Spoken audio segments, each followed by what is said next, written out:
Hello everyone. Let's see how this refraction through glass chip will take place. आता ही जी chip आहे ही मोठी diagram अशी chip इथे ठेवायची, बोर्डवर ठेवायची आणि इथे इन्सिडेंट रे म्हणजे दोन पिन टोचायच्या आणि त्यानंतर चिपच्या या साईडनी एक डोळा बंद करून तुम्हाला त्या दोन पिन डोळा बंद करून त्या दोन पिनच्या लाईनमध्ये पुन्हा इकडे दोन पिन टोचायच्या. तर ही जेव्हा डायग्राम तुम्ही कंप्लीट करता तर या पद्धतीने अशा पद्धतीने आता याच्या आधीच्या याच्यामध्ये मी दाखवल्या होत्या आणि इथे मी दोन पिन टोचल्या होत्या. आता ही ॲक्टिव्हिटी आहे, ही प्रॅक्टिकलची ॲक्टिव्हिटी आहे, तर तुम्हाला प्रॅक्टिकल शिकवताना आम्ही ही ॲक्टिव्हिटी करून दाखवणार आहोत कारण इथे व्हिडिओमध्ये ती जमत नाही आहे.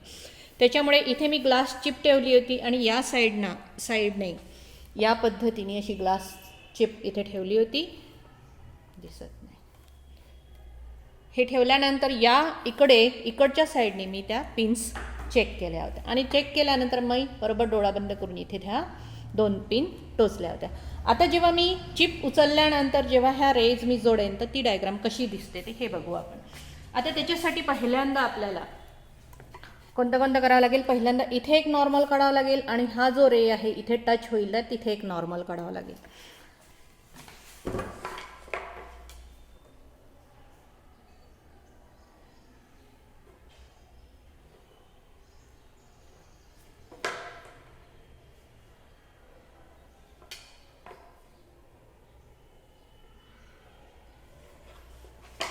या पद्धतीने मी तो नॉर्मल काढलेला आहे, परंतु मधला पोर्शन मी जोडलेलाच नाही आहे. जर मी जेव्हा हा मधला पोर्शन जोडेल तेव्हा ती डायग्राम कंप्लीट होईल.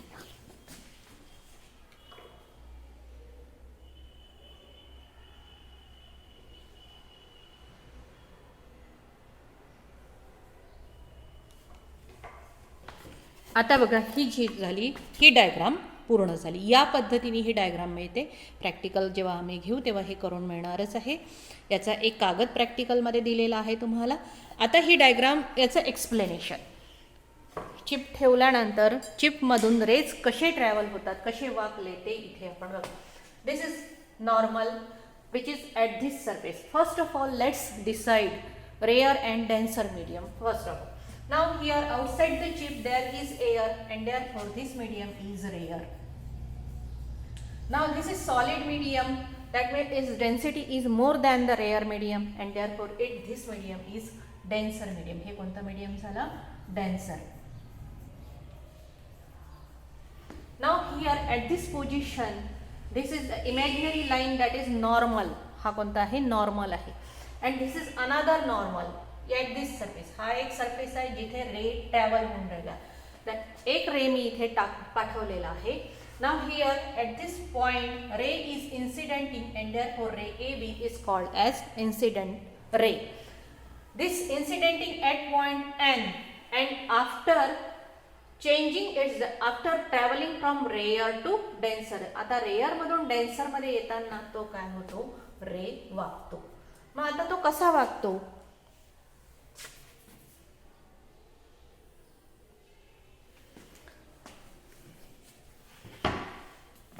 तो हा या इकडे खाली वागतो टुवर्ड्स द नॉर्मल. म्हणजे हा असा सरळ न जाता, हा असा सरळ जाऊन राहिलाय का?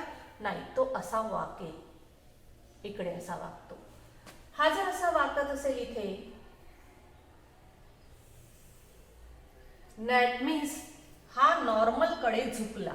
याला म्हणतात बेंडिंग टुवर्ड्स द नॉर्मल. कोणता म्हणतात याला? Bending towards the normal.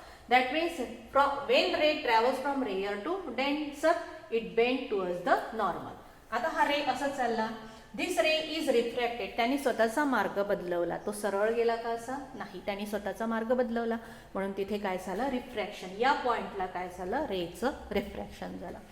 Now again this ray is incidenting at this surface. आता इथे दोनदा रिफ्रॅक्शन होऊन राहिलेला, एक या पॉइंटला आणि दुसरा या पॉइंटला.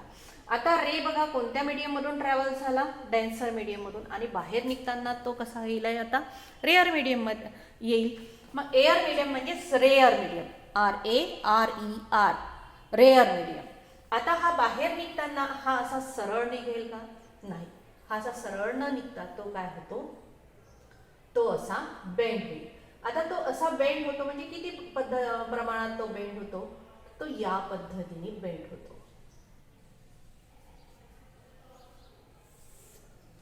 आता हा जो बेंड झाला, इथे जो रे बेंड झाला, ही डायग्राम बघा अशी आली आहे. आली अशी उलटा एस. आपण एस कसा काढतो, असा काढतो, असा काढतो. परंतु हा कसा आहे, उलटा आलेला आहे. म्हणजे ही डायग्राम इथे, मग इकडे वाकली, मग इथे आली, मग अशी गेली, बाहेर गेली. म्हणजे हा असा सरळ न येता तो इकडे गेला. म्हणजे तो नॉर्मल पासून कसा झाला, दूर गेला. That is called as away from the normal. Now this ray is refracted ray. हा refracted ray and therefore this is angle of refraction. हा जो angle of refraction denoted by small r. This one is angle of incidence, that means angle made by the incident ray. या incident ray या normal सोबत जो angle केला त्याला काय म्हणतात, angle of incidence. Refracted ray made an angle with the normal. या refracted ray या नॉर्मल सोबत जो एंगल केला त्याला काय म्हणतात, angle of refraction.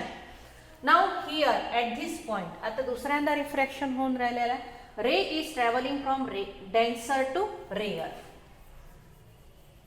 Rare medium मध्ये चाललेला आहे, म्हणजे पुन्हा त्याची वेलॉसिटी चेंज होईल आहे. म्हणजे हा जो रे आहे हा सरळ न जाता तो काय गेलेला आहे, नॉर्मल पासून दूर गेलेला आहे.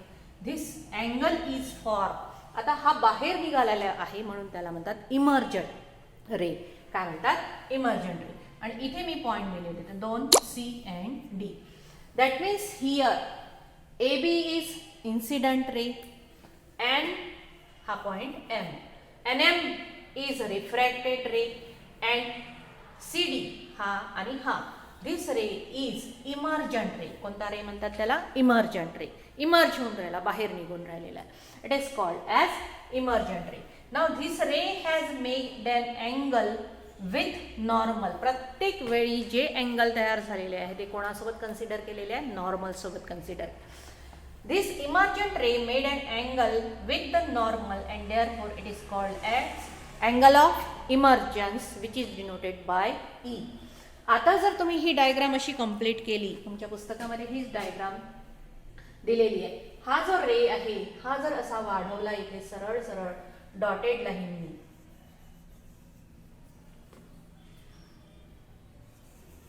It will appear parallel to the emergent ray. हा जो इन्सिडेंट रे आहे हा बघा या इमर्जंट रे सोबत कसा आलेला आहे, पॅरलल आलेला आहे. That means this ray is shift झालेला आहे थोडासा.